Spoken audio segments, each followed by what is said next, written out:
Ay, lumayo. Dito. Ay. Saglit. Kaya mga boss, pumunta ulit ako kay Scooby. Tara, ulit sila lang mga punan nila. Mahangin. Dito mga boss sila Scooby. Ayun o. Hop, nandiyan na sila. Ay, lumayo. Dito. Ay. Saglit, nandito na yung pagkain nyo. Saglit. Ay. Bigat, bigat. Ay. Saglit. Dali na naman kayo. Scooby, sarap ng bantay mo ah. Ay, mga tulugan nila mga boss oh. Dito na sila, makukulit. Saglit ah. Ito mga boss, bigyan ko ng pagkain itong mga kulit. Ayan, ngayon na kayo. Scooby.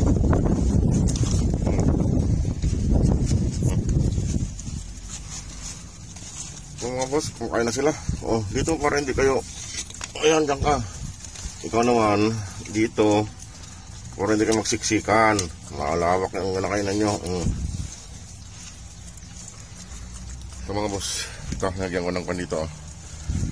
Ayan. Mamaya, bigyan ko na naman kayo ng kubos. Kainin nyo mamayang gabi, ha?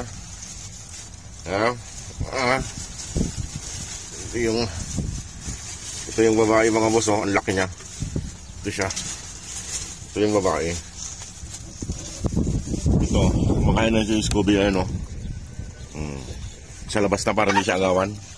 Oh, huwag kayong gabay. Hindi ako. Ayan boss oh. Nandito si Scooby, hindi naman umalis na. Yan. Yan. Hindi naman na sila pupupo dyan sa loob. At least sa labas. Kain lang kain. Lapit na rin maubos ni Scooby. Ano? Ang bilis mo na busog ah. Kaya mag-away ah. Kumain ka doon. Kumain. Ang lalaki ng tiyan mga boss oh. Ano Scooby? Ubus mo yan. Bigay ko sa mga anak mo yan pag di mo naubos. Ayaw niya na.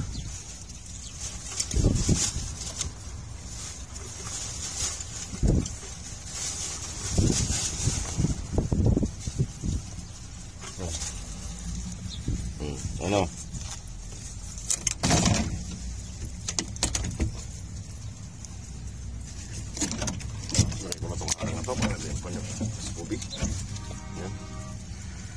Ano, busog? Busog-lusog? Ha? Busog-lusog. Ano na yung tubig doon? Ito. Oh, ayun na lang nanay niya, ha? Gusto niyo yan? Ayan. Busog kagad si Scooby. Mga si Scooby, oh. Busog na siya.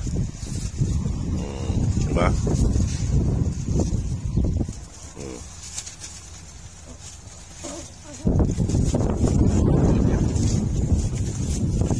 Malinis naman na sa loob nila. Ayan o. Doon lang, ayan o. Yung kwarto nila doon. Kasi ito, daming kalat talaga dito sa kapitalisya o. Minsan mga boss, dyan natutulog si Scooby o. Sa ilalim ng puno, dyan. Dyan siya natutulog. Malapit lang sa amin. Yan yung accommodation namin. Dito kami. Dito naman sila Idol Jewett lumipat. Sige mga boss, salamat.